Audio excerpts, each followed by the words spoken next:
Excuse me, can you take a photo of me? Sure, but if you had the new Samsung Galaxy Z Flip 6, you could snap your own hands-free selfies. Really? Watch! I just flex it to the perfect angle, set it down, and FlexCam with Galaxy AI automatically zooms for the perfect shot. Whoa. Post-worthy. New profile pic-worthy. Flex the newest Galaxy AI foldable Z Flip 6. Get yours now at Samsung.com. Samsung account login required. FlexCam length varies and is shorter than standard zoom length. Galaxy AI provided free until end of 2025 on supported devices.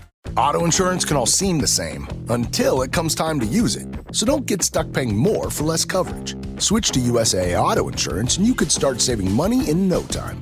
Get a quote today. Restrictions apply. USAA.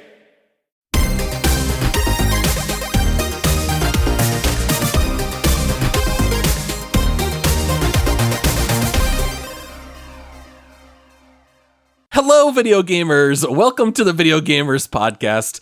The day has arrived. One of our most anticipated games of the entire year, Black Myth Wukong, has released. We are here to break down this game with one of our classic deep dives. I am your host, Paul, and joining me, I've been so curious to hear his thoughts. I don't know anything about what he thinks about Black Myth yet. He was by far the most hyped out of the three of us. It's Josh. You know, I might have the belly of a Buddha, but I've got the temperament of a dragon, Paul. Okay. All right. Very nice. I like it. Can you tell I made that up right on the spot? Oh, yeah. Sure. Yeah. Definitely. Yeah. I don't know if it's your best work, but I'll take it. Dang it. And then joining Josh and me, he famously hates Souls-likes. In a few minutes, we can debate whether or not this game even qualifies as that. But either way, I'm sure he's been dodging like a fool. It's Ryan. Death can have me when it... Death can have me. That was me dying, in case you guys didn't know. Yeah. This is going to be an interesting episode. This is usually there's maybe we leave a couple hints in our Discord messages to each other, or maybe we have some guesses. This is one where, especially Josh, I have not a single idea. So very curious to hear about this. Before we jump into our deep dive, though, we do have a couple of important announcements. Ryan, do you want to tell the people a little bit about Patreon support? Absolutely. So this amazing pod that you guys are listening to right now, made by us, we're just three kind of dads that love to play video games. So we thought, why not get on here and talk about it? If you like what we do and would like us to continue, please consider supporting us. Lots of cool perks, early access, Discord, stuff like that. You can start as low as $5 a month, and then you can just hop on to multiplayersquad.com and help us out. We'd really appreciate it. Yeah, absolutely. And then we do have another announcement. This one's, I guess, not quite as fun. And we did announce this on Discord, so some of our listeners already know. But we know there's a lot of listeners out there that aren't part of the Discord community. So unfortunately, I do have to announce that my time with the Video Gamers Podcast is very soon coming to an end. Magoo! I know, sad day.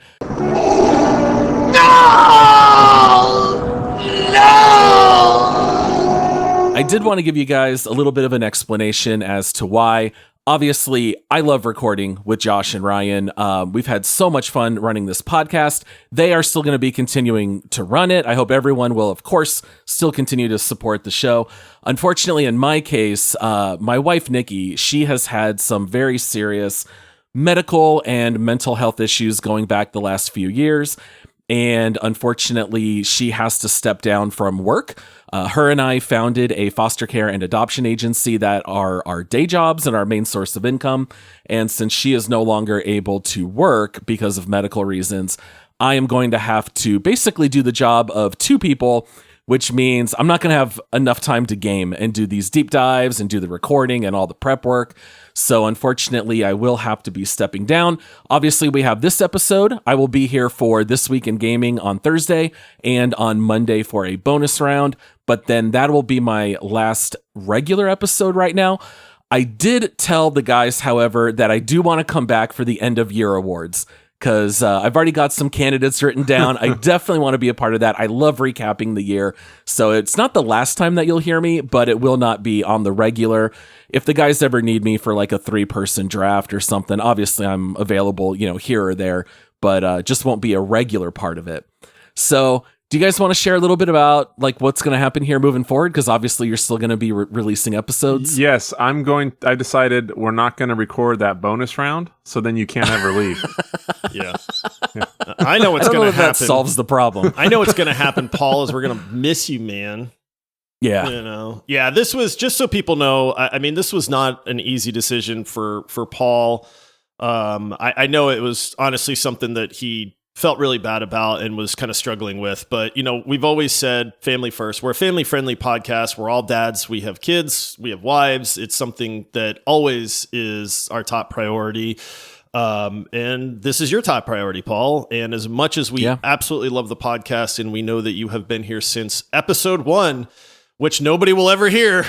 Yeah, no one will. I mean, it is on YouTube, but hopefully not many people are listening. Anyway, don't go back that far. But yeah, I mean, it's a sad day.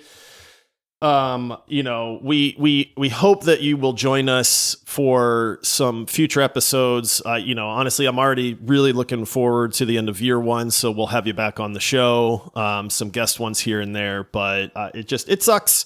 But it's the right thing to do. You know what I mean? I know Ryan and I have kind of chatted off to the side, and we support you in it. We hate that you're leaving. I know the listeners, if they weren't on the Discord server, are like, yo, what? But it's not something that, you know, you decided lightly. You've been thinking about this for a while, and it's definitely what's right for your family as well. So, you know, we're all very good friends in real life. And so it's one of those things where, you know, as much as it sucks, you know, Ryan and I both know it's the right decision for you and to take care of Nikki and your family. And, you know, you can't fault anybody for that. Yeah. No, that's a pretty big thing that shows, you know, Paul and his character too, to give up something that's such a big part of his life and that's fun, to do not fun foster care work stuff that he has to, like, you know, do spreadsheets. I'd rather do this. Exactly. Like, to give that up, man, it's just props to you for being a grown up and taking care of what you need to. And the only thing I'm worried about is who the heck's going to take care of me and Josh, because we definitely need parental supervision. Yeah. I don't know what we're gonna do. We're just gonna paste a picture of Paul looking at us whenever we record, so it'll be like he's watching over us, and then Ryan and I don't get off on a tangent or anything like that, or I step off my soapbox sometimes. So for people that are wondering, we are continuing the podcast. Ryan and I are going to soldier on, as much as we hate to do that without Paul, but you know, we love this podcast. We love the community. We love talking video games. So we're going to figure it out.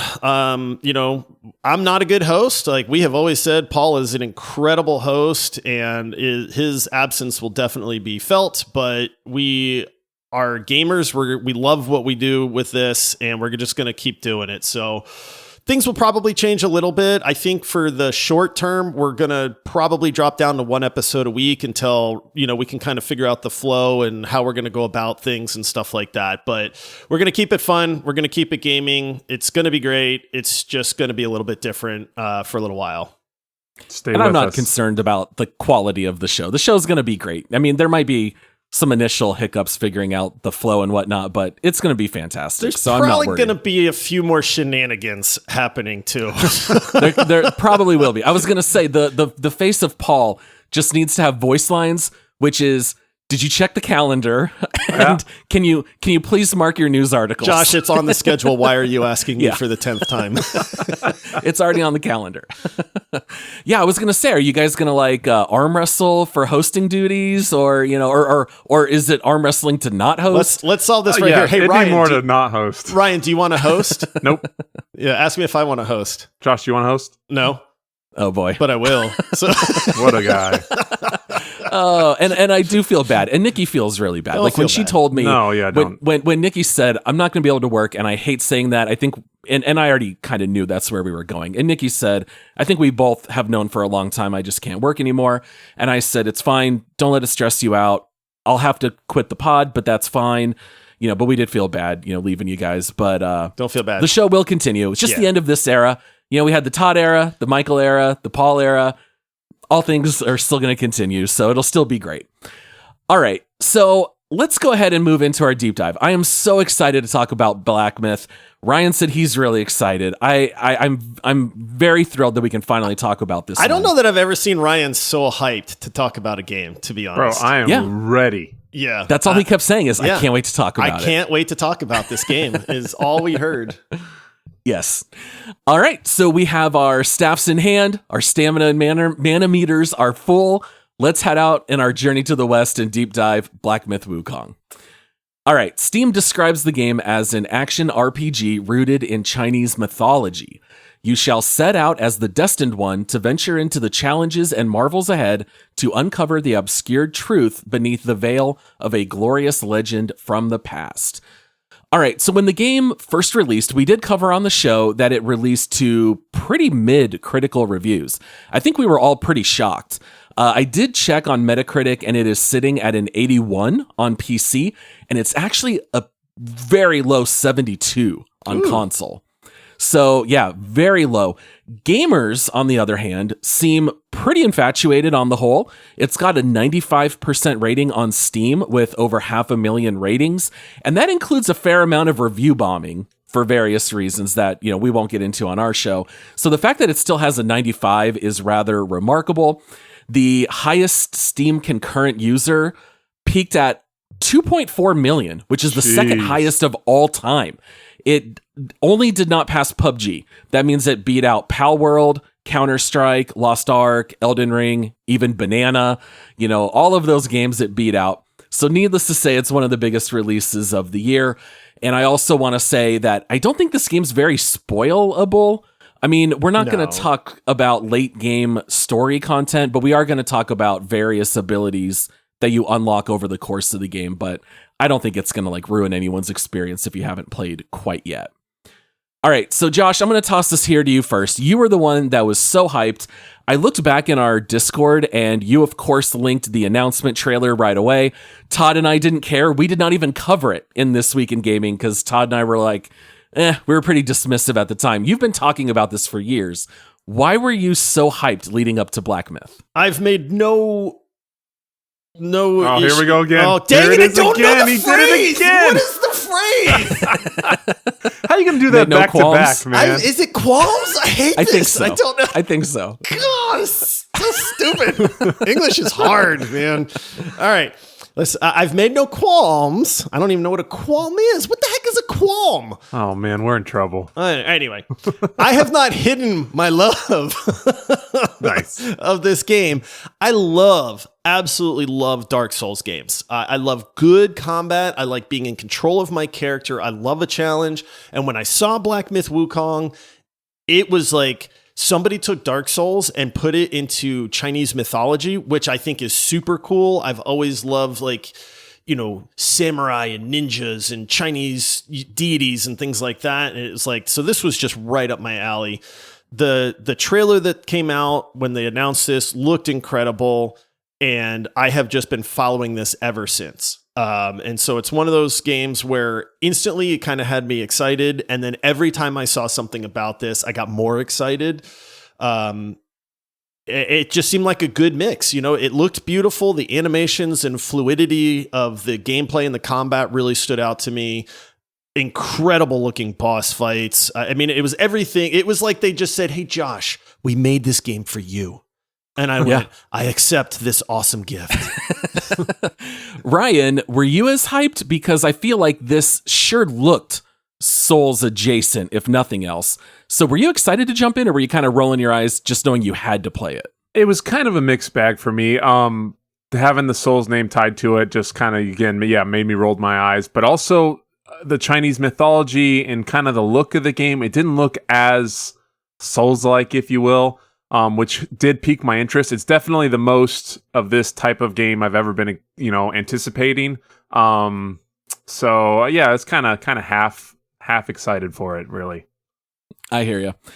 I'm down to do this if neither of you guys want to, but does anyone understand the setting of the story? We don't have to get into all the details, just the very beginning and the overall structure. Wait a minute. We didn't hear about Paul's hype level on this game. Yeah, I mean, I was a little bit in mid on it. Yeah, I know. I knew you were mid. I just wanted to hear you say it. Yeah. I knew we had to cover it for the show. I think for a lot of people, it was most people's most anticipated beginning of the year. Josh, we both said we're pretty sure Black Myth is going to be a game of the year contender. Right. And so we knew we were going to have to cover it for the show. I was just hoping that it was not going to be incredibly difficult. And so when IGN's review came out and said this is harder than Shadow of the Erd Tree, that was for me kind of like the valley of my excitement. I was like, oh no, is it really going to be that hard? And then I was like, I don't even know if I want to play it at this point. And my life was kind of crazy. The first 24 hours, I didn't get to play it at all. I finally got to jump in after. But yeah, I would say like the day before it released, I was not very excited. Yeah. All right. So talking about the setup for the story, do either of you guys want to try to tackle this, like the overall structure of the game? There's a story? There's a story? There's a story. There's a story? There's a story. Yeah. I don't know. I saw some really, really cool opening sequence with Sun Wukong fighting these celestial god things, which was really cool looking. And then Can you do the monkey voice? What's that? Can you do the monkey voice? No, I can't do no. Brian, you're our impressionist. Right. No. Miss me with that. I ain't Dude, doing his voice drove me crazy, but it did make me laugh. Yeah. The opening of the game was awesome. I mean, it was this epic clash between these two characters. You see this battle in the Celestial Court. I mean, it was a wow moment for me in that regard. There's something about Sun Wukong is somebody. And then he gets in a fight with somebody, and then instead of losing the fight, he breaks into 6 pieces, these 6 relics, and scatters them to the winds. And then there's another guy that looks exactly like him that I thought was him, but maybe isn't him, and fights really good, kind of like the other guy did. And then he's looking for the relics because he's the destined one. And once he gets all the relics, he becomes Sun Wukong. Resurrects Sun Wukong? I don't know, but that's all I know. Oh boy. You should write Cliff Notes and call them Josh Notes. All right, Ryan, goodness. you explain the story then, Ryan. I could not elaborate any further than you. You delivered couldn't that elaborate perfectly. Anywhere near what I did. I watched the intro too. What do you mean? Okay. All right. That's good. Yeah, I think the key thing is there are the 6 relics and you're trying to hunt them down, and the game is in 6 chapters. So that's basically the overall structure of the game as you go through it here. Now, we are recording this only 10 days after release of the game, and it's a pretty long game. So none of the 3 of us have beaten it quite yet. It also came in the unfortunate timing where both of you had trips out of town. Yeah. So we've had a very truncated schedule. I am in the middle of chapter 5, so I am pretty close to the end. I know I've been able to play it the most. How far in did you guys make it? I am at the end of chapter 3. Okay. And so I'm a little bit more than halfway through the game. But yeah, I mean, we're always completely honest with our playtimes on stuff. People know I don't beat most of these games we talk about anyway. But yeah, I'm a little bit past the halfway point. And then Ryan, I think you're a little bit behind me. You were out of town for almost a week. I was only out of town for like 3 days. So I know you were kind of the most under the gun as far as playtime on this.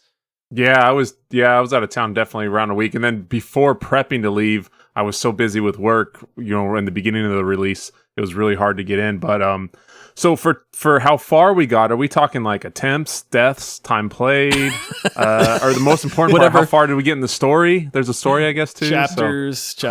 Yeah, Sure. I think which chapter is probably most helpful. I finished playing after my 400th attempt on the Yellow Wind guy. Oh, the final boss of chapter 2? Chapter 2, okay. Yeah, so I was just chilling there. Okay. And Gotcha. chilling and chilling. That guy was tough. Honestly, that guy was hard. So I don't blame erratic. you for I don't blame you for getting stuck there. Interesting. All right, so we do have to talk a little bit about the graphics. Now, I don't know about you guys. I think that this game has the best graphics I've ever seen, and I don't even think it's close. I think this game is absolutely gorgeous.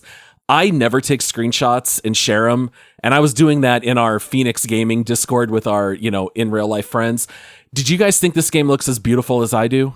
I think it looks phenomenal, dude. I mean, you can tell this is Unreal Engine 5. There's something like, it's just, you can tell. I don't know if it's like the resolution of like the landscape or something, but I don't know. It's got this distinct quality to it that I really enjoy. But yeah, this game is beautiful. I mean, from the opening cinematic with that like almost anime clash of these celestial characters and the grand size of them to the different environments. So in each chapter, or at least that I've gotten to, you're kind of in a different biome almost, where it's like you're in a forest and then you're in a desert and now you're in this like snowy, mountainous area and stuff like that too. So absolutely gorgeous game. The waterfalls, the foliage. I mean, it is a looker.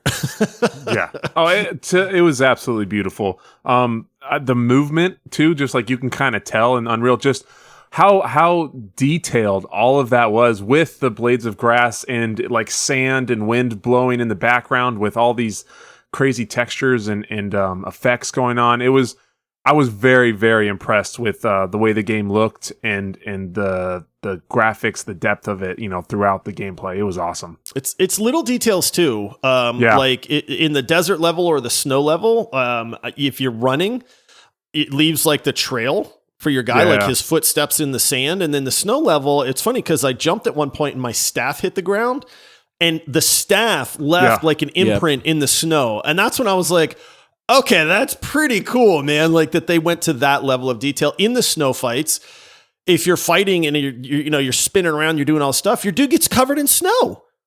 Yeah. And it was like those little touches. I was just like, this is really neat. As you power up a thing or an ability or a fight, like the ends of the staff start glowing, but then they cool down after a little while and stuff like that. So there's lots of those little touches that really help to kind of just elevate the graphics even more.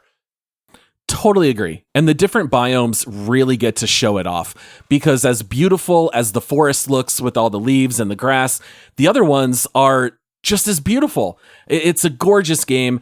And there are a lot of elemental abilities as well, whether it's like lightning or fire or like poisonous venom being sprayed everywhere. And all that stuff looks great as well. Josh, I wrote down the same thing that you mentioned, the staff dragging. You can see that they put an awful lot of care into how those graphics come across in the game. And man, it really elevates the experience. All right, you guys know I'm a graphics snob, right? I love good graphics in a video game, but part of that is when you take the time to make a game look that good, it's generally just a good sign that there was care, that there was thought put into the development of the game. And listen, I get that not every developer out there has the money or the time to develop good graphics, and that's fine because there's a ton of phenomenal games where the graphics are terrible, but it is one of those things where it just shows, like you said, Paul, that level of care and that level of detail that is just a little bit reassuring when you see it to kind of go like, oh, okay, they really kind of cared about this game. Yeah, you're not going to put that much time into all the graphics and then just kind of go half on everything else. So yeah, good sign.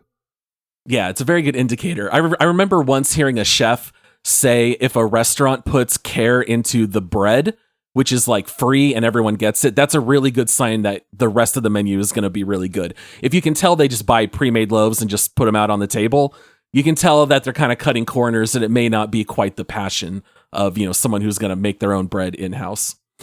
All right, well, let's go ahead and take just a short break and then we'll come back and start talking about gameplay.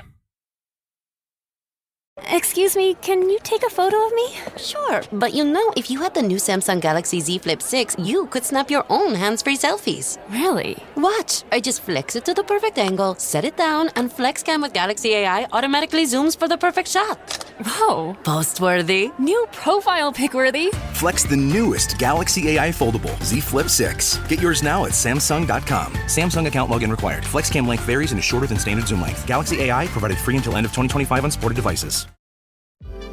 eBay Motors is here for the ride. With over 122 million parts, you can make sure your number one ride or die stays running smoothly. Brake kits, LED headlights, bumpers, whatever your baby needs, eBay Motors has it. And with eBay Guaranteed Fit, it's guaranteed to fit your ride the first time, every time. Plus, at these prices, you're burning rubber, not cash. Keep your ride or die alive at ebaymotors.com. Eligible items only, exclusions apply. All right, let's talk a little bit about gameplay, guys. So Black Myth Wukong is certainly an action RPG. And Josh, you are the expert with Souls games because you have played them a lot more than me or Ryan. Wait, I'm an expert now? Yeah. Compared to me, sure. Yeah. I mean, I've played Bloodborne, Souls anybody's 1 and ever called me 2, an Elden expert. Ring. Yeah. You've definitely played more than me. So, settle the debate for us. Do you consider this to be a Souls-like, kind of compare and contrast this game to Souls? I don't think it's a Souls-like game. I mean, you could say it has like a few little things that maybe are Souls-like adjacent, but when I am talking about Souls-like games, I would not throw Black Myth Wukong into that conversation. This is an action combat game, but it's not a Souls-like in my opinion. I totally agree. What about you, Ryan? Yeah, I mean, I obviously definitely haven't come close to the amount of Souls time, but I did play the Bloodborne. I played that one quite a bit, and I don't know, just are the Souls games a little bit slower, but like more heavier attacks? So that's the feeling. This is definitely faster paced, quicker movements, which is what enticed me when I saw, kind of the build up to the game. I'm like, okay, maybe I will like this. So yeah, it's definitely not the same, but does have some elements that were equally as frustrating in Souls games. So yeah, I would say you're definitely dodging a lot, and you do have like really big, sometimes prolonged boss fights. In that sense, it's a little bit like Souls, but yeah, it's so much more action oriented. And I don't know about how you guys feel, but I feel like this game was a lot easier than Souls games. I mean, there were a couple fights in particular that had me kind of pulling my hair out, but on the whole, I thought it was a lot easier. What did you guys think about the difficulty of Black Myth Wukong? Too hard, too easy, right in the middle, perfect? What do you guys think? I'm grinning right now because this is crazy for me, right? Like, dude, I beat Millennia in Elden Ring. I love Souls games. I love a challenge. I'm pretty darn good at Elden Ring. I mean, I've beaten all of the bosses and everything in that game.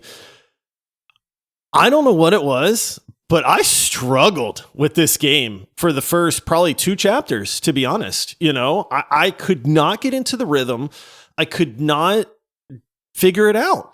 And I remember getting like super frustrated within the first, like, I don't know, probably 10 hours. Maybe not quite that long. But like, there was a point where I was like, I'm not having fun. I don't like this game. All of my hype is for nothing, man. Like, what the heck? I can't, like, it's too hard. And so it's funny because when the IGN guy said this game's harder than Shadow of the Erdtree, I went, there's no way, dude. That DLC is hard, man. Like, hard. But I think it's because I had played so many Souls-like games, and it's just a different style. Like Souls-like games, you have to be very intentional. It's like pattern-based and stuff like that. This game is much more fast combat and almost button mashy in a way, but you do still have to dodge like the big attacks and stuff like that. But they give you these abilities, which we'll get into in a little bit, that I think it's very important that you use those abilities at the right time. During like a boss fight and stuff too. But I'm not going to lie, man. I struggled at first and then it started to click for me. And I will say that's probably right at the end of chapter 2, Ryan, the boss that you fought. I remember fighting him a bunch. And then I think it was right after that where it kind of just clicked and I went, okay, I think I'm figuring this out. And then I've been kind of rolling after that. It's not to say that I haven't died a lot, but it's just, the frustration started to go away for me at that point because I think my brain adjusted from a Souls-like game to this action, fast-paced combat type game. It was hard because I would walk through like all these other bosses and mini bosses, and then I'd get stuck with one where I just could not pick up. The big word I think is timing. It's just all of it together with the dodges and then the attacks and then their attacks back. Sometimes they weren't the same pattern. Sometimes they were a little janky or weird kind of feints. And then you do a roll and you'd roll right into an attack. So it was picking up just the right timing for this type of game, for whatever this, wants out of you as the player. I thought it was not that bad until I got to this last one. And this is one problem I have with these types of games is I know that if I went back and got that wind vessel or whatever I needed, I probably could have done okay with this boss that I got stuck on. I don't want to go back, travel through all this area, get lost for 3 hours trying to find this other guy so I can kill him, and then then go back and try to beat this boss. That's not fun to me. That's not why I play video games. So it's just, that part was a little difficult for me. But other than that, most of it wasn't crazy hard. Yeah, because this game has something like 95 bosses, Yeah. and I would say a good 70 of them, I beat the first or second attempt. But then you do hit the bosses that are a lot harder. So the way that this game tends to work is as you're working through a chapter, you've got several bosses that you're going to fight. You'll get through them pretty quick. There's usually like one boss midway through that's a required boss that's definitely a step up, and it's a little bit of like a gate check before you move on. And then there's always an end of chapter boss that is very difficult. But like you mentioned, Ryan, there are these quest lines that you can run that give you an item like a vessel that do make those end of chapter bosses easier. So I think if you are enjoying the game and you like going down every path and fighting every boss and getting every item, it does make the game a little bit easier. I'm kind of shocked to hear that both of you guys kind of like struggled that much with the difficulty. I think it's spot on in this game. And you know me, I am Mr. Paul, Casual and Gaming. I beat all the bosses after 1 or 2 attempts. Look at me. I can't believe you guys struggled with this game. Are you okay? Are you losing your edge on gaming? I have always said the perfect number of attempts on a boss fight is like 8 to 12. And that is exactly where I was at with like the Crouching Tiger temple boss. That was like 10 attempts for me. The final boss in chapter 2, I did have the item. I think I actually got that one like on my 4th attempt. It was very rare that I felt like the game was too hard. There were 2 bosses that did that to me, and my goodness, one is the Scorpion Lord. That's probably the hardest boss I've ever fought in any game ever. I legit think that one probably took me about 60 attempts. Oh, jeez. I was kind of beating my head against a wall. That's all I did 2 days ago was fight the Scorpion Lord until I finally beat him.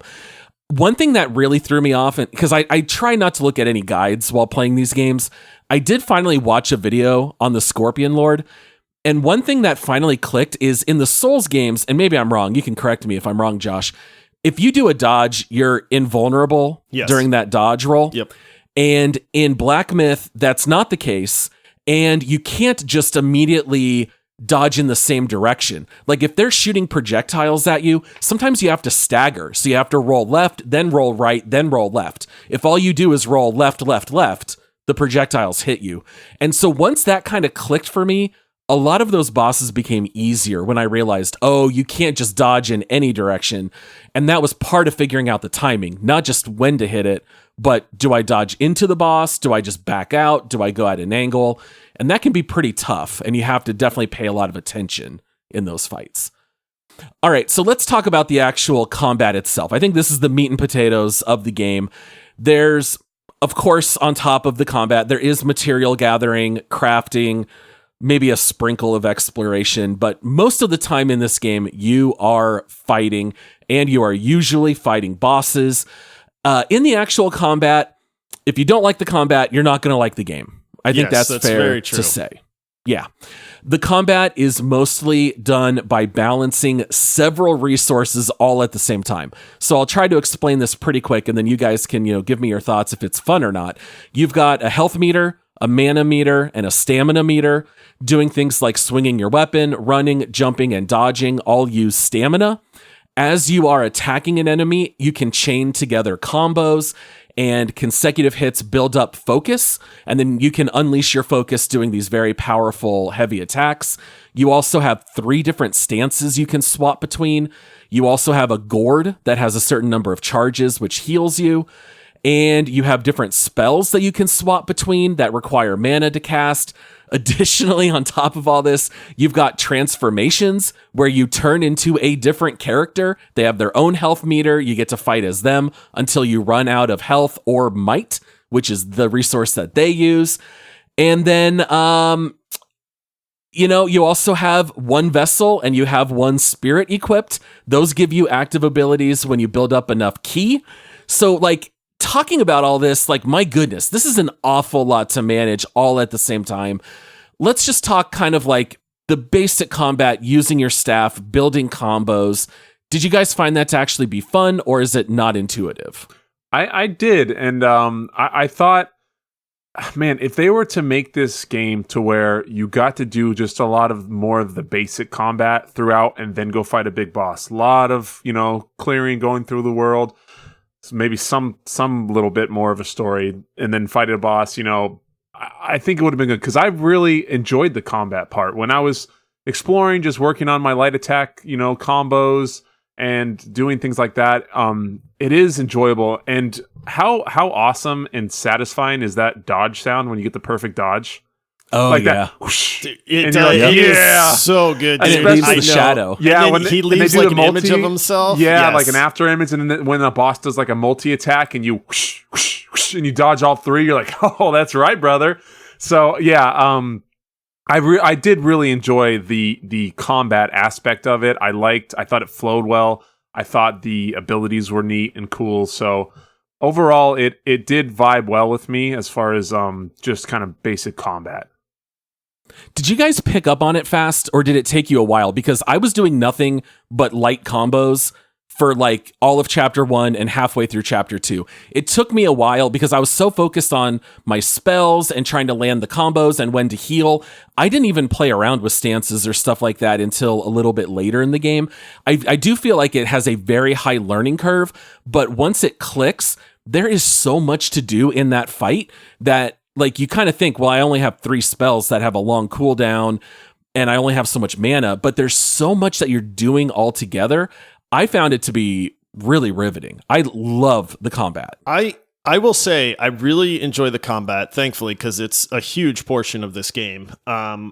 It's a little weird to me, man. Like this is probably like the first like negative thing that I'll say about this game, but it's almost a little simple in a way. Like I don't know what it is. It's like, and I'm with you, Paul. Like I'm doing the light attack combo. And the game doesn't really do a good job of like teaching you stuff. Like it'll just say like all of a sudden you get this skill where you can put a skill point in it and it's like varied combos do more damage. And I'm like, what the heck is a varied combo? And then it's like, I don't know what this is, but apparently it's something because I can like put skill points in it. And it's like a varied combo is when you're doing a light attack combo and then you throw a heavy attack in there. And it's like, oh, okay, well that's cool. Cause then he does this big overhead smash thing, but then that's kind of it. And it's like, it's hard to describe, but I almost feel like, I guess the best way to say it is I wish that there were more moves to be done in the combat. Like a lot of games that I have played that are action combat games, if you if you hit light attack, heavy attack, light attack, heavy attack, you'll do some, flourish of a combo. And then if you do heavy attack, light attack, heavy attack, that's a different combo too. Right. And you can kind of do different things with them. Maybe one stuns or whatever. And like with Black Myth, it is light attack. Maybe you throw in one heavy attack and then light attack. And I feel like that's, and then roll. Like I legitimately feel like that is 99% of the combat. Now I love the spells, in the fact that you can weave in this immobilize or this cloud step or, transformation or something like that is really cool. But the base combat feels just so simple to me. Like it's almost a little off-putting in a way, and it's like, I like the combat. I like the game, but like, this is a big criticism for me where I feel like I have worn out my A button on my controller because that is the button that I'm hitting 99% of the time in every fight that I'm in.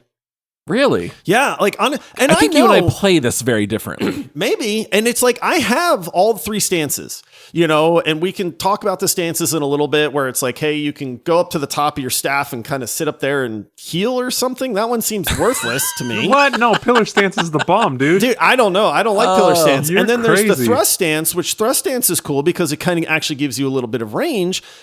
But you know what doesn't change? All of the light attacks, they're still the same. Like, could you not have given me light attacks that were different when I'm in different stances? Like, well, okay, there's a few things here that I would want to point out. When you use your transformation, that does change your combos. It does, like, for example, you're a new creature now at that point. You build your focus meter, and then if you do a successful dodge and immediately hit heavy attack, you do a special move. Yes. So there are some things like that are built in. I do think it's fun to swap between the stances as needed, because when you're in smash stance, if you put points into these things, you can charge your heavy attack while sprinting. So there is an element of like, well, now instead of doing light, I am pressing and holding the Y button while sprinting. And if I let go at the right time, I can try to get a big attack on the boss that might actually stagger it as well. And I found myself swapping back and forth depending on the boss fight. If the boss was doing slow moves, I'm more likely to do thrust, and I can hit them from range, and I can stand still and charge it. If it's a boss that is more quick, then that's where I'm doing more of the light attack and working in the dodging and stuff like that. I will say the pillar stance is funny because the longer you hold it, your staff keeps magically growing taller while you just stand on it. And then as soon as you let go, you do a massive attack on the boss. But it does drain your stamina while you're standing up there. And if a person is hitting you, it drains the stamina instead of your health.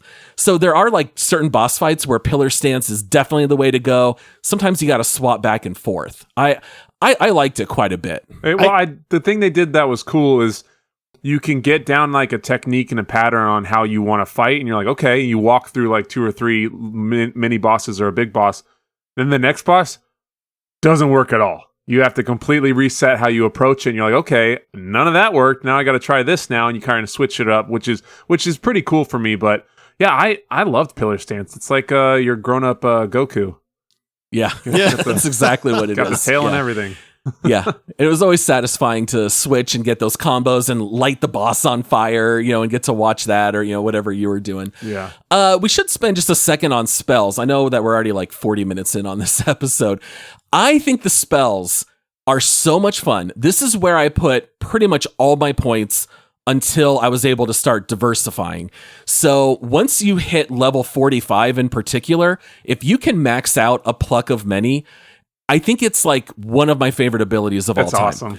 So the Destined One plucks a hair out of his head, blows on it, and then it turns into like 8 replicants of yourself, and you're all running and going ham on the boss. But what's funny is once you max it out, your duplicates will now cast their own spells. So I might cast Immobilize, which freezes the boss, and now we're all wailing on him. And then as soon as he comes to, he gets off 1 hit, but then one of the duplicates freezes him. And I just thought it was so funny to watch that. As soon as I unlocked that early on, there were some bosses that I could just cast a plug of many, freeze the boss, and just sit back, and they would take some bosses out by themselves. Yeah, they'll wreck, dude. And you can buff them up too. The spells in this game are what make the combat for me. I mean, and I know I'm being nitpicky with the light combo stuff, but the combat is super fun in this game, but the spells are what differentiate this, in my opinion. You learn them throughout the game, and I think the game does a phenomenal job of kind of pacing, like, as they give you something new, and they are different enough that they can like fit your play style. Like you get one where you turn to stone for a second, but if you time it right, when the boss, like when something is about to hit you, it's kind of like Ryan said, where it's just this super satisfying sound. Yeah. Like the perfect dodge, where it just bangs off of your body because you've turned to stone for a second, and it's just like, oh yeah, like that felt great. Yeah. And the boss kind of ricochets back too, which is nice. And you can break enemy shields. So if they go to hit you and you do that, the shield will shatter. Yeah. And now they no longer have like their defense. Yeah, and then you come out of it and you just start kicking their butt and stuff like that. So like the stone stance one is good. The Immobilize to me is one of the most handy spells in the game. It's one of the first ones you get, and I still have never taken that off my skill bar as far as that goes. Pluck of Many is weird because it's like, I almost feel like it's like a cheat code. It's situational. It is. Yeah. And it has a very high mana cost. That's the thing, and I think that's why I don't use it very much, is because if you use Pluck of Many, which is where you summon all your clones, you're not going to get to use very many other spells in that fight. But that spell does a ton of damage. But again, like you said, Paul, if you're fighting a boss that does a lot of AoE damage, he'll just wreck all your clones, and now you're out of mana. And so you do have to kind of be smart in how you approach these boss fights with these different abilities. Have any of you, Ryan, you may not be far enough, but Paul, the Ring of Fire thing, have you used that like at all? Really? I've used it a lot. I tried it and I'm like, what's the point of this? Like, I have to stand in this thing? Like, it doesn't make any sense to me. Well, here's the thing. So one thing that we should mention is at any point you can reclaim all of your stat tree points. I don't remember exactly. What do they call them? Sparks? The sparks, yes. Yeah, I think so. Yeah. Anytime you give me a skill tree, give me the ability to just change it when I want, man. Usually when I would have to respec is like, oh, here's a fun boss. Let me summon Pluck of Many. And for example, the Scorpion Lord, the second you cast that spell, he goes straight into AoE and it completely neutralizes that spell entirely. So right away it's like, okay, I'm probably going to die, but I immediately know I'm going to go respec. I'm going to take all my points out of that. There are some where the Ring of Fire is incredibly useful because it does heal you when you stand inside it. And there are some boss fights, especially later, that are more of like sponges for damage, which I know you always hate, Josh. And sometimes it's more of like attrition, who's going to run out of health. And the Ring of Fire almost gives you like an extra 4 or 5 charges of your gourd where you need it. But at the same time, most of the time I was using Immobilize. Yeah. And by the way, you do unlock where it becomes an AoE Immobilize. And Chapter 5, you are fighting groups of like 8 enemies. And being able to freeze all of them at once is so satisfying. All right, well, let's go ahead and take a short break and then we'll come right back. In the 2024 Jeep Grand Cherokee L, the journey from point A to point B isn't such a rush. In fact, with 3 rows of spacious comfort, thoughtfully crafted luxurious design, and an available premium Macintosh audio system, you'll find yourself seeking out the scenic route more often, even if it's just another lap around the block. Jeep, there's only one. Visit Jeep.com to learn more. Jeep is a registered trademark of FCA US LLC. When is the last time you made s'mores? Crunchy, gooey, and with everyone's favorite, Hershey's milk chocolate. Whether you're making new memories with your friends beside a campfire, inviting neighbors over for a casual cookout, or cooking s'mores in the oven with your family on a rainy day, enjoy some more of each other with Hershey's S'mores. Find Hershey's milk chocolate bars at your favorite retailer. Time to s'more some more. All right, guys, we should talk a little bit about the level and the map design. I feel like the closest thing that I would compare this to is like God of War or like Resident Evil. This game is certainly not open world, although each chapter is more or less open chapter, if that makes sense. You don't always know the direct path to get to a boss, and sometimes you'll reach forks in the road. And if I turn left, maybe now I reach another fork. And so there's a lot of areas to explore in the game. Usually if you take a side path, you're going to find a treasure chest or 2. Maybe you find a boss that's going to give you a new spell or a new transformation or a new spirit. I think like God of War is the first thing that came to mind for me. I loved going down those branches. However, at the same time, probably my biggest complaint about this game is that there's no map. Oh, dude. Yeah. And so you don't always know where you've gone and you don't exactly know where to backtrack. And it's not always obvious where to go or where you've been. We joked with Paul when the game first released because Paul notoriously has a bad sense of direction in video games. Yep. And so Ryan and I were like, Paul, are you okay? Like, are you lost in the woods? Do we need to come find you? Like, but I will say it is weird to have a game that does not have any sense of directional indicator at all. And I have a very good sense of direction. And I can't tell you, I literally was playing earlier today in the snow level where you said, Paul, it's like a branch and then another branch and then that path branches off. And I spent 20 minutes just exploring and I wound right back where I started. Yep. Yeah. That can happen. Like, oh, come on, man. Like, how did I get back here? You know, well, and they don't always give you like a sense of, okay, well, I know I'm heading toward that mountain. And so that's like the main path. So if this one goes the other way, that's a side path. Exactly. There's nothing like that in this game. No, the forest, you're in like tight corridors and you're turning right and left, and then it goes around. And then by the time you hit a branch, it's like, I have no clue which way this is headed. So it can be frustrating. Yeah, you talked about that forest. I got lost in there too, because you walk in and it's this deep, dark forest, not a lot of light, a lot of characters. And then every time you rest, they all respawn. So if you get a little further and you respawn or you rest and then all the characters are back there, you're like, wait, which way do I go to get out or to get to the next area? And then the same thing in chapter 2, I was fighting the Stone Mother or whatever. I went and I was like, oh, that was a cool battle. I died. I'm like, oh, I want to go do that again. I couldn't find it. It took me like 20 minutes to find it again because I'm circling around finding all these other things. I'm like, no, dang it, I want to go back to that section. No clue where it was. It took me forever. And then finally I was like, okay, this is the way back through this little corridor, and then I can find it again. So I love having side quests. I love going off the beaten path, but I need to know where the path is. So I'm like, okay, that's the right way to go. That's if I want to progress through the actual campaign, if you will.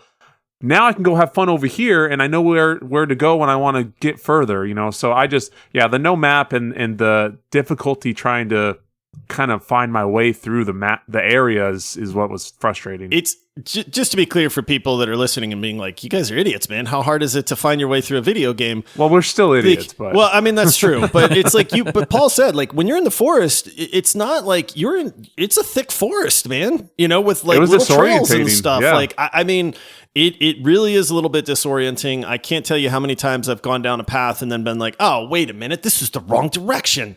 Because of the way that the levels are set up and the graphics in the game and the environments, like you said, Paul, you don't have some giant mountain off in the distance that's easily visible that you can use as like a point of reference. There's no compass, there's no nothing. So that part definitely took some getting used to. But at the same time, you're rewarded so much in this game for looking around and exploring a little bit that it kind of works at the same time. Like it's a minor complaint, but like at the same time, it's like, oh, I totally got lost and I wound up, what's this guy? And then fighting that guy and then getting something cool out of it. So. Not always though, because I was going through, I had beaten a boss. I was going to the next section. I found a bunch of other guys before I found an incense shrine to heal up and stuff. And I had like no health left, and I'm going and I'm trying to find it. I'm being very careful with these other guys I find, and then I'm like, oh, there's a resource. I'm gonna go pick this mushroom, and I picked it, and then it was a decoy, and some guy jumped out, hit me, and killed me. I'm like, oh, come on! I do love that they'll fake you out with that. Yeah, they got me. There are minor indicators where you can see like part of a shoulder sticking out of the dirt, but if you don't know to look for that... I wasn't paying attention at all. I was just already lost, and then I picked this mushroom and I die. I'm like, oh, come on, man. And for better or worse, you can kind of Steel Rising this kind of stuff. Like Josh and I, when we did the deep dive of Steel Rising, you can kind of like just run past enemies and get to other checkpoints. You can do that in Black Myth if you really want to. So if you're just trying to get back to a certain area, you can do it. I will say, I love the fact that they give you the shrines right next to the bosses. It's very rare that you're running a long distance to get back to somewhere. And I do like that they give you a little bit of quality of life there. Yeah. All right. So moving on, I want to talk a little bit about the transition between chapters. So basically, anytime you finish a chapter, you get like a 3 to 5 minute animation video that is fleshing out some of the story. And I thought that these were incredible. This reminded me a little bit of Persona 5, where they added in like these long videos and these anime cutscenes and things like that. This is Black Myth's version, but they use different animation styles. So sometimes it looks like anime, sometimes it's claymation. I love that they went back and forth, and I thought that this was very neat. The main storyline is not very emotionally affecting. It's these cutscenes between the chapters that provide that emotional input into the game.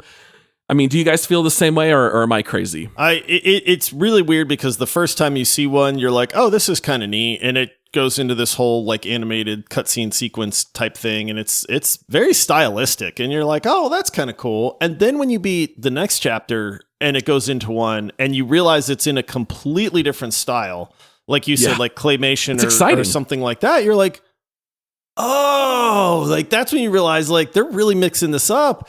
And it's like, okay, this is really neat. It really serves to up the kind of creativity to the game and the art style to the game to say, hey, listen, we made this beautiful looking game, high end graphics, fun combat, but now we're going to kind of give you a little bit of that kind of just artistic flair in it as well. And I agree with you. I think they're a very nice touch to the game and really kind of just serve as that kind of flavor to say, hey, look, not everything is just fighting and moves and bosses and stuff too. So I really thought that was a neat touch.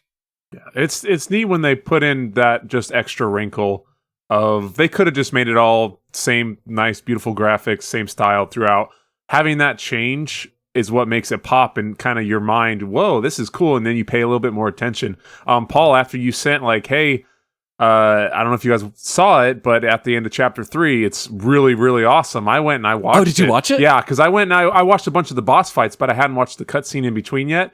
And I went and watched after chapter 3, and it was cool, man. Is that cool? That was so cool. It was definitely... I haven't seen that one yet. I'm right at the end of chapter 3, man. Yeah, dude. Once no you spoilers. beat it, yeah, I won't spoil it, but it's really, really cool, and it's deep, and yeah, there was a lot of cool stuff in it, and so, and then again, different art style, looked like kind of anime looking, style. But yeah, it was something. Just that little difference is what made it. I like. Well, the and reward. not only that. I was going to say, I like the reward for it. I feel like that's what it is for like beating a chapter and getting past, because there's always a chapter boss, like this is kind of like oh, cool, you did it here. Have something, kind of neat and sit back and enjoy. Oh, absolutely.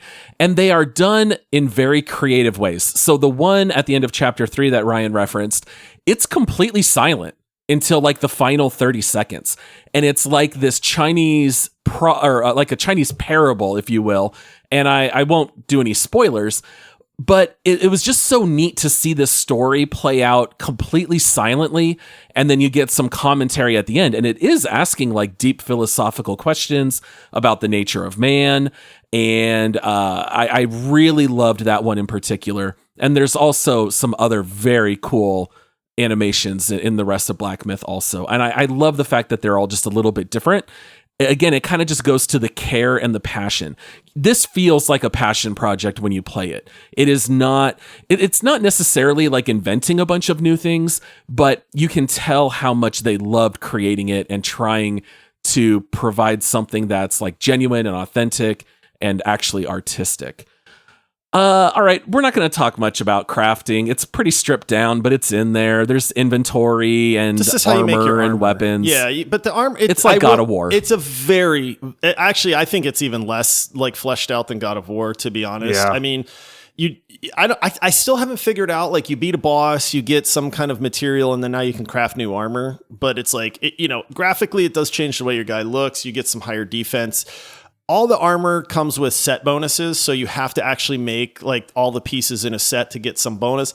They're very negligible as far as what they do. So I really felt like the crafting in this game was very underdone, I'm not much of a crafter, so it doesn't really bother me in that regard, but this is probably one of the weaker spots in the game, in my opinion. And the progression of it too is, all right, I beat this, now I craft the next set of armor, it's better, and there wasn't like much option or choice there. It was just like, okay, here's your materials, and then this is the armor you're supposed to make, and that was pretty much it. Yeah, absolutely. This is not, here's a set of armor so you can play the game one way. Here's a set of armor if you want to play the game a different way. Yeah, exactly. This is just, nope, you're getting stronger. Here's the next set. There actually is a little bit of that later, because you start getting sets that will change poison damage or change thunder damage. And so it does encourage you to play a slightly different style. But again, it's pretty minor. I mean, you also... in order to unlock weapons, you have to go do certain things and fight certain secret bosses, and that stuff's not always obvious. I had the basic staff for a very long time because you can just upgrade it and it changes, but you can also find brand new weapons, and it is exciting when you find stuff like that. But at the same time, yeah, the crafting is super stripped down. Same with consumables. It's like, eat this and you do more damage for a moderate amount of time. Or eat this. I never use those, dude. And I know that it's like a thing where it's like you can do more damage or you're tougher. And so it's like, if I can't beat this boss with just like my skill, I don't know that drinking a potion is going to help me a whole lot. Yeah, I totally agree. And you don't get it back when you die. Right. So it's like, well, if I'm not doing well on this boss, I don't want to waste the consumable. But then by the time you do learn the fight, you're going to beat it anyway. Right. So it's almost like, I don't even know why it's in there. Maybe like at the end of chapter 6, I would start using consumables. But up to this point, I haven't used hardly any. And then, is there anything we want to mention by way of bosses? Were there any boss fights in particular that you enjoyed? Any that stand out? Anything to mention? I don't want to spoil any of the bosses for people. I will say that they do a good job of mixing like mini bosses that you will fight one time and probably kill, but they'll almost kill you kind of thing. But you'll one shot them. There's slightly tougher bosses where it's like you might die once or twice, and then there's some pretty hard bosses where it's like, okay, I'm gonna die 10 times to this guy. So I do like that mix of them. I feel like they do a really good job of like the variety too. Like some are really fast, some hit like trucks, but they're really slow. So you better hit your dodge when you need to, because if you don't, it's gonna hurt real bad. My biggest complaint with the bosses is just how long some of them take. Right. And this is, again, the difference between Elden Ring and Black Myth Wukong is I feel like Black Myth Wukong, like, you know, you get your moment to attack and you go through your whole light combo flourish with your heavy attack mixed in kind of thing. And then the big overhead smash that every combo ends with. And then it's like it took off like 2 millimeters of the boss's health, you know? So it's like I like Elden Ring, when you get your chance to attack, you can get your attacks in. And a lot of times you can take a big chunk out of that boss's health. You know, they'll kill you a lot faster if they hit you too, but you're much more rewarded for like getting your attacks in. And in Black Myth, I feel like you have to pull off 20 combos, you know, before that boss's health is down. Like sometimes I almost felt like they were a little too prolonged in my opinion. Yeah, it's because you weren't drinking those consumables, bro. I mean, maybe, you know. Need those tiger pellets. It is one of those things where that is one of those things that felt very different to me, like when we compare it to a Souls-like game, is sometimes I'm like, I got to hit this guy 5,000 times, man, before he's going to die, where Elden Ring, it's like, dude, if I can get in 30 hits, this boss is dead. One thing that is different with Black Myth is it's the combo finishers and heavy attacks. The light attacks basically bounce off enemies and they almost don't even matter. So it's a matter of putting stat points into where perfect dodges keep my combos going. And now as I'm playing, being able to finish those combo sets, and that's what'll take off that minor chunk. The regular hits do pretty much nothing. So a lot of the game is also trying to manage that in a way where you're always landing the combo finishers, or like running around charging your heavy attacks and trying to pull those off. What about you, Ryan? Any bosses that kind of stood out or anything to mention? Probably the biggest is what was the one, the electric boss with the dragon? pulsing? Yeah, I think so. No, I think that's in chapter 3. Ryan's not there yet. 3. Yeah, no. Anyways, that one was pretty cool. I did like I was beating my head. I'm like, oh man, because it was what you talked about, Paul, where you have to dodge back and forth to miss those pulses because you can't just jump over them.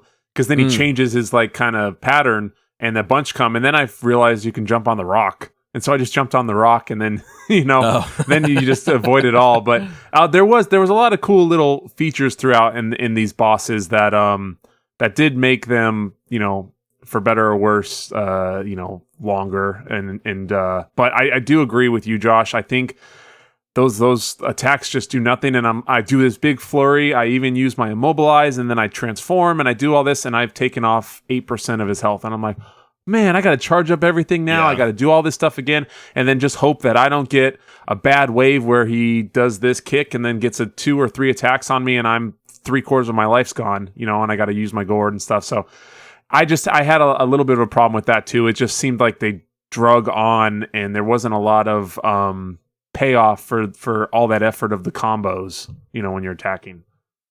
I hear you. I think one of my bigger complaints about the boss fights is hitbox consistency. There are times when I was standing right next to a boss and I hit attack and it just doesn't hit him, and I don't know why.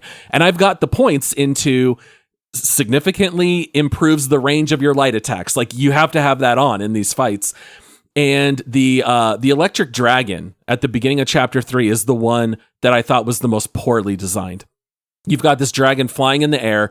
It finally lands, and I'm swinging, and you're hitting nothing. It's like I am literally 2 inches away. Yeah, the range is weird sometimes. Yeah, like you seem like you're right up on it, but your guy's just whiffing air too. So, you kind of bring up a thing, and we should probably talk about this very quickly, because a lot of the negative reviews, especially when the review embargo was up and, a lot of the kind of bad ratings came out, was, performance issues. The game's janky. I fell through the floor. There was a lot of concerns and mentions of that. Have you guys had any issues whatsoever? I did. I had frame rate drops like twice. and that's it. This game never crashed.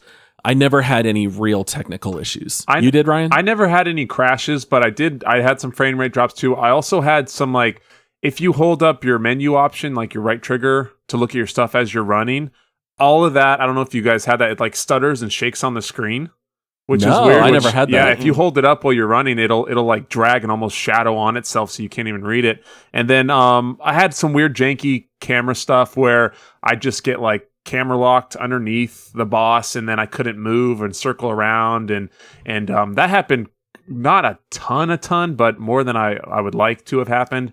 And then just weird stuff again, getting camera locked and then pushed off the side of a cliff or something dumb like that, which is probably more my fault being in that area. But there wasn't any crashes, but there was a few things weird with kind of not rubber banding, but it was kind of just glitchy a little bit. But overall it performed well. I was going to say, for me, the performance has been flawless. I mean, nice. I've maintained really good FPS in this game, and I've got it cranked out, max settings and all that. I did have one crash to desktop where it was sudden. It wasn't like the game froze or anything where it was like I knew it was coming. It was just I was doing something. Thankfully, it wasn't during a boss fight, but I was doing something, and then just all of a sudden I was on my desktop, and I was like, oh, okay. But I'm 23.4 hours into this game, and that's the one crash that I've had. So thankfully for us, and that's not to diminish where it happens for other people, but thankfully for us, this game has run flawlessly, in my opinion. Yeah, I was really worried after those. I was reviews. too. I was waiting, and I'm like, "Where's all these tech issues, man?" And it was just a couple things that I ran into, but yeah, overall, it ran fine. It ran more than good. I am glad you mentioned the camera, Ryan. I did have that once, and it was the tiger boss at the Crouching Tiger, where I was like underneath him, and the camera was looking straight up, and then my character was still running, but the camera didn't move at all. And so I was trying to fight without being able to see my guy. I can hear the moves, nice, but the camera was just stuck in place. So I did have that once as well, but pretty minor over the course. I mean, I have 54 hours in this game. And I can count on one hand, the number of issues. It's pretty minor. All right, there's so much more that we could cover. This game is enormous. We can quickly cover maybe a couple last things. Anything that you guys want to mention that stands out that hasn't been brought up yet? I don't think so. I mean, there was conversation about, is this game just a boss rush game? Did you guys feel like that at all? Yes. It's like Mortal Kombat with kind of an open world. You just go fight a boss, 2 steps, fight a boss, 3 steps. I kind of asked this on purpose because I know with where Ryan's at, I felt the exact same way, Ryan. Like legitimately, and we have our buddy Andy that actually heard me hyping this game up for so long that he picked it up, and then he said he refunded it after like 2 hours because it was like, he said, I spent 30 minutes on this one boss. I finally beat him. I jumped out of my chair. I ran for 60 seconds, and he's like, I made it to another boss, and he was like, I'm out. Dude, the boss fights are the best part of any game. I get it. I get it. But yeah. But I mean, so it gets, in my opinion, it gets a lot better after chapter 2, where again, I'm in the snow level where it's like, I can actually explore, I can fight trash mobs, look around and stuff like that. But there was a part of me when I first started playing where, like I said, this game didn't hit for me in the beginning. I actually was fairly disappointed. Because of that. Like, I was like, dude, another boss? Like, is there any game to this, or is this just boss fights? And as much as I love boss fights, don't get me wrong, like after a while I was kind of getting worried where I was like, is there anything else here? But the answer is yes, in my opinion, is that it does open up a little bit and kind of give you a little bit more of that level exploration and looking around and stuff like that. I don't know. Can you imagine playing Elden Ring without any of the bosses? Like, would that be a remarkable experience at all? I mean, Elden Ring's really It'd be so good. boring. I mean, I don't know, with man. no bosses? The discovery part of None Elden of them? Ring, I mean... Do you ever talk about killing trash mobs in Elden Ring? Dude, the trash mobs in Elden Ring will wreck you, dude. Of course they will. But it's not a memorable... You're not like, oh yeah, I mean, that I get one. it. And again, that was one of the criticisms that people brought up, but I think it's just in the first chapter or two, it does feel that way a little bit, but it gets a lot better in my opinion. Yeah, I would like, even if you kept the same amount, 90 something bosses or whatever, 80 something bosses, give me just a little bit more of a gap to kind of get back in the flow of like, okay, fighting these trash mobs, getting some more XP, getting some more spirit, doing this. It gives me just that little break between the next, all right, here's the next big challenge, you know, and then I'm amped up for it instead of, okay, all right, that one's done, and then boom, you're right back into it again. That style just isn't for me. Oh, yeah. That's crazy. I think it's such a feature. I love the number of bosses in this game. That's, I think, what stands out. The trash mobs, if you press and hold your heavy attack, you can one-shot almost all of them. Like, to me, that's so much more boring than the bosses. I will say a lot of the invisible walls are a little bit of a bummer because it's like I can see an area and it looks like I should be able to run over there and I can't. I mean, that is to say, I know the game can't be fully open world, but there are some areas where they almost trick you. Like they make you think you're supposed to go that way to the next area and you just can't. You're running in place. And then the last thing I was going to mention, the developer of this, Game Science, famously, it's their first AAA game, but they started development in 2018 with only 13 people. The fact that they cranked out a game like this after only 6 years of development with a pretty small team in the beginning is rather remarkable. I cannot believe how well polished this game is and how much care and all of the different animations and all of the different combos you can do. There is so much to this game. I'm shocked that they did this in 6 years. It's truly a looking at you, game. Bethesda. Yeah, that's true. But 20 years for Starfield, right? And look at this game. I do feel like this is a true AAA title. I know that a lot of people were worried because this is their first game. You know, was it going to be a learning experience for them and stuff like that? But this, they nailed what they were trying to do, in my opinion. Well, and you can tell and feel, like Paul said, a passion project. And when you have people that are committed and devoted to making something that's not only just for monetary gain, it's actually for them too. That's that self-satisfaction and gratification of creating something amazing. That's when you get something like this. And that's when the AAA titles, really shine, is when they can, make something this awesome. There's some fun stories if you even just read the Wikipedia page about how they put out the trailer for the purpose of recruiting more programmers.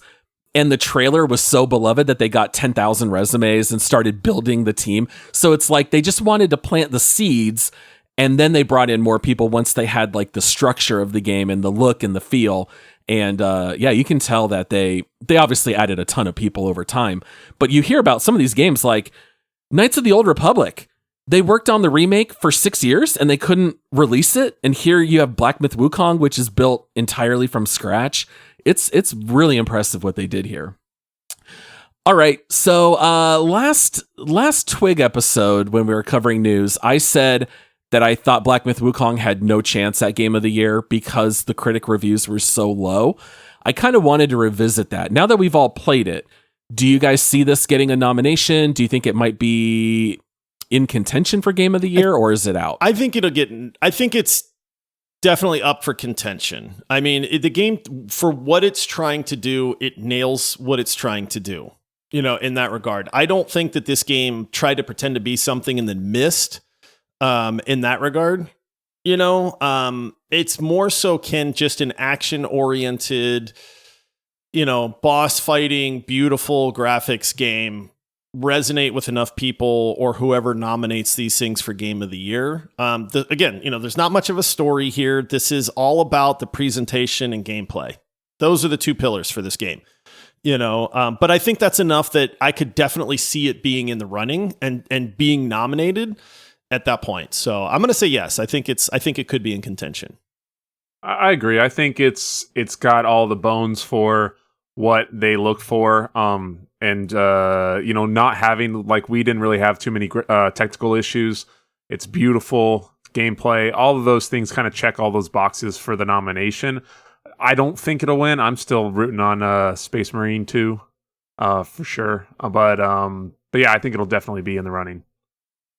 I think it'll definitely be nominated after playing it. I don't know if politics will get in the way, kind of like how Hogwarts Legacy was such a phenomenal game, but you kind of saw it shut out.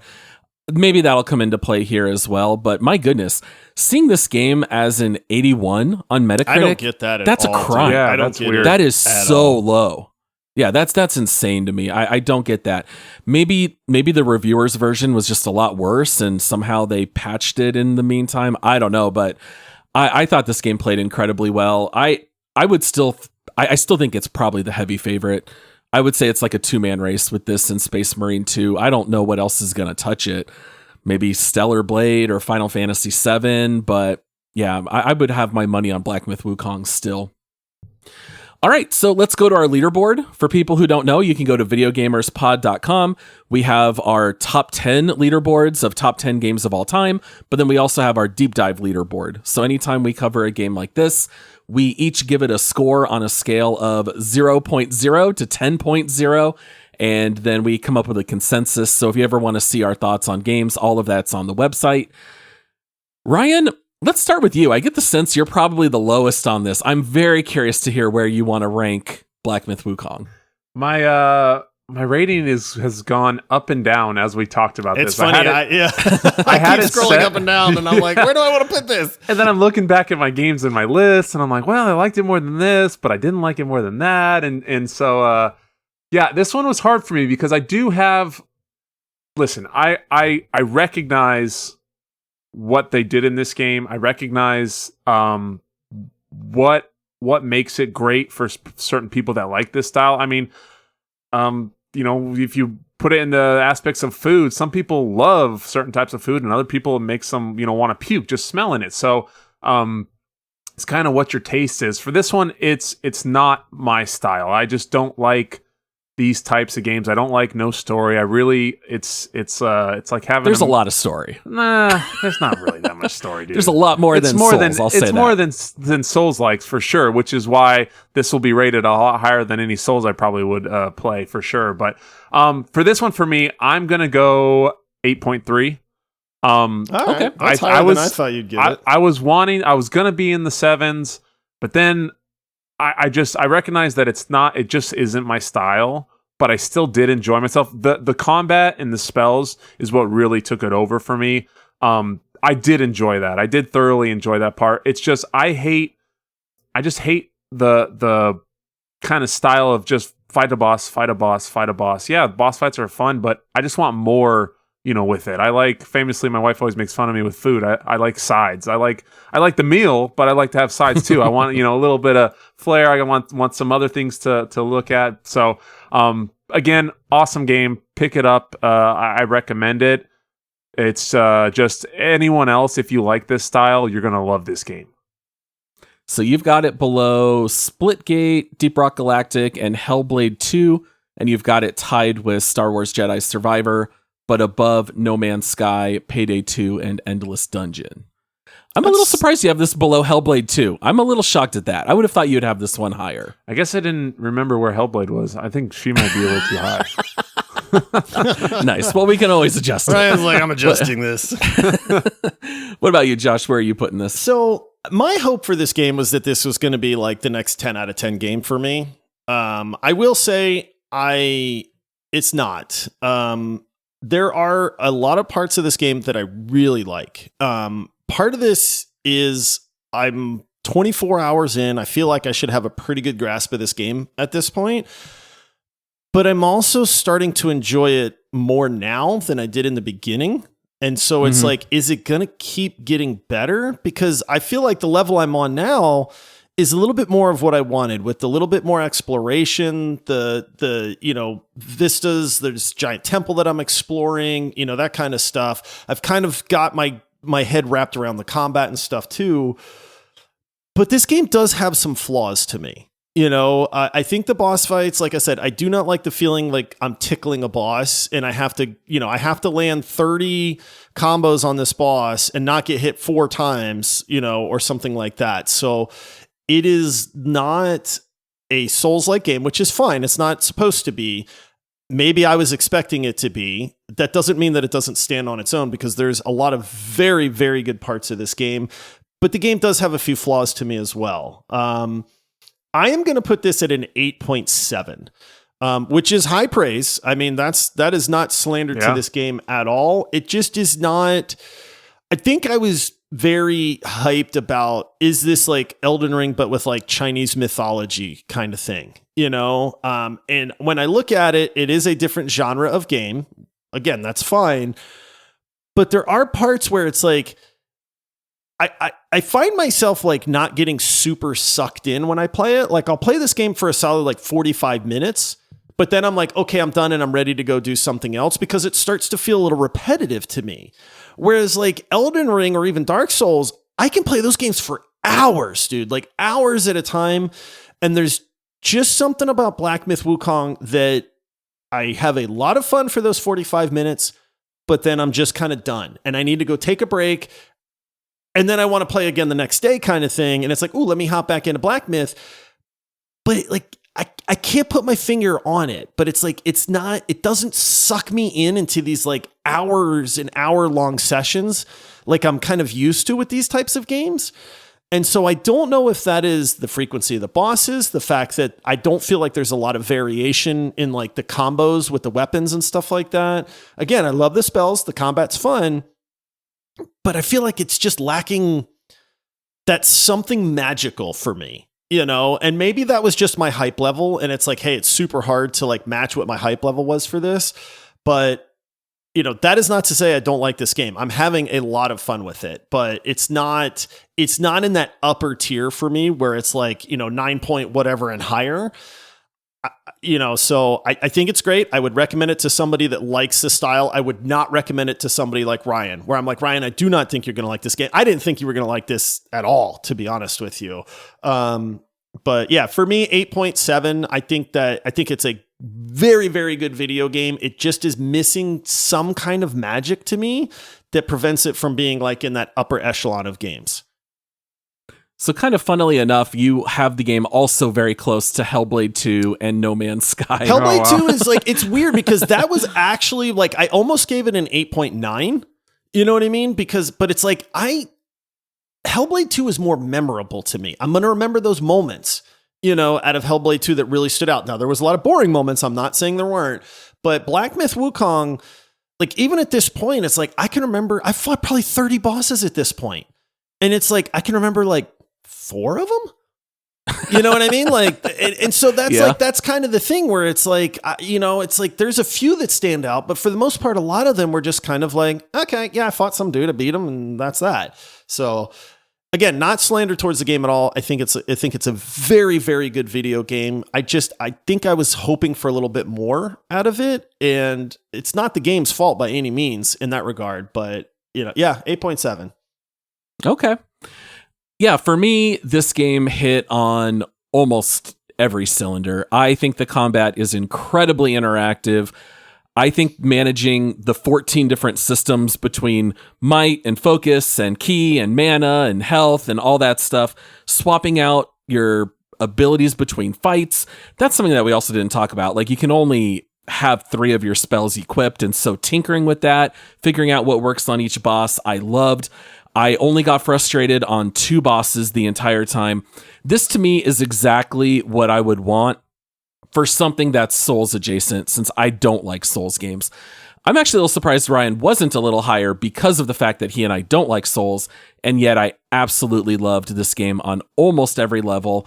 I am giving it a 9.7. Oh! This, to me, yeah. is so high. I think this is so much better even than God of War Ragnarok, which I absolutely loved. You take that back. It is better than DOS 2. Wow. It is, yeah, I've got it above those. I've got it above Helldivers 2. This is by far the best game I've played this year, and it's not even close. I mean, I love hearing that. I love hearing it. Like, that makes me happy. But I would never have guessed that Paul would like this game this much. When he said he had 50 hours, I'm like, oh yeah. Paul liked this game. Knew when he was like, I'm almost done with this game, that it was like, because this is like, what, a 50 hour game? I mean, they say like 35 to 40, but I don't know what that even means. 24 hours in, and I've not sat in a menu at all, and I'm a little past halfway through. So it's like, it kind of makes sense that this is a 40-hour game. Maybe a little bit longer if you're exploring and doing some of the optional stuff too, but yeah, I'm 54 hours in and I'm nowhere near done. Yeah, I absolutely love it. My only little minor hits would be the story is not as strong as something like, Red Dead 2 or Cyberpunk, but the story I still found to be very interesting, and having those animated cutscenes in between the chapters really helps. I think the number of bosses is an absolute strength of the game.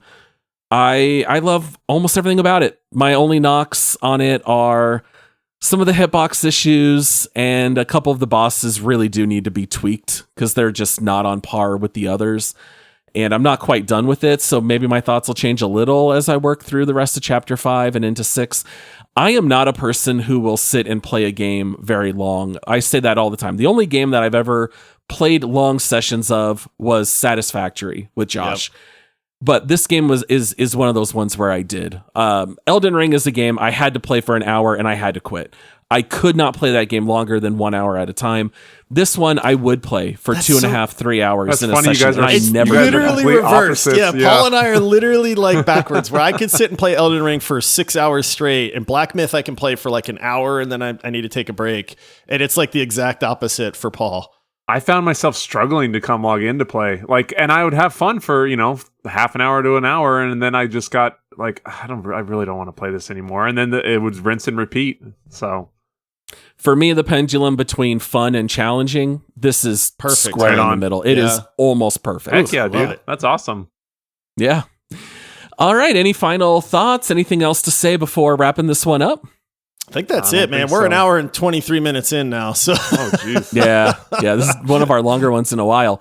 Yeah. I mean, that wraps up this deep dive. I will say, for this being my last deep dive, I'm glad how much I love it. Yeah. I mean, following up Heavy Rain with Black Myth Wukong, like these are very near the top of my leaderboards. So yeah, I'm very glad that I loved this one. As a reminder, please go check out Patreon support options. Ryan mentioned all of that earlier. You can do that at multiplayersquad.com. Make sure to follow us on socials everywhere at Video Gamers Pod and rate the show 5 stars. We'll be back breaking down gaming news on Thursday. Make sure to come check that out, and make sure to hit the follow button so you don't miss any content. And until next time, happy gaming. See ya. All right. See everybody.